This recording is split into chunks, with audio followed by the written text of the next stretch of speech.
I one of the things that I am amazed by in that journey that you just described, even just starting with Chad, is the speed at which you guys formulated this and got funded. And I had my own, I guess it was a biotech company funded by venture capital 10 years ago. And it took a hell of a lot longer than that. It was also based on an asset technology. One of the themes I'm seeing in the 2020s, the mid 2020s, is this incredible speed to investment for companies that actually have, well, not every one of them, but for companies that have potential like that. And I hear people that are teenagers that I know, children or friends, saying, "I want to grow up and be it and found a tech company."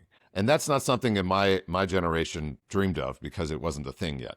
So in the grander perspective of all of this, that I think space exploration kind of forces you to think in a lot of the time. I find that an amazing change in one generation, that people dream of starting tech companies, and you guys did it in like 10 months from something like that, from envisioning. So just an aside, I think that's worth mentioning. So Yeah, I I'm, think it's always a yeah, long-winded journey because yeah, when between the moment when we came up with the final concept to when we got mm, funded, yeah, it was actually really fast. It was basically proving the demand, like going up, mm, having customer conversations, and refining the idea.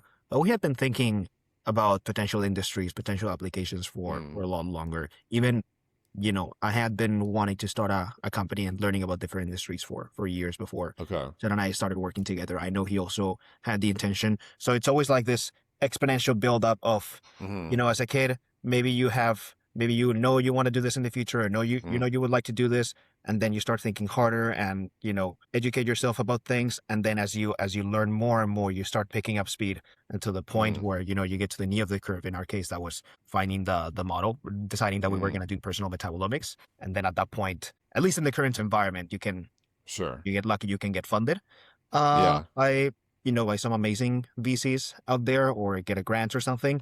Well, I find it amazing because the time between when you guys decided to look for funding and when you got funding in the bank, it was less time than a lot of organizations take to hire somebody. Yeah.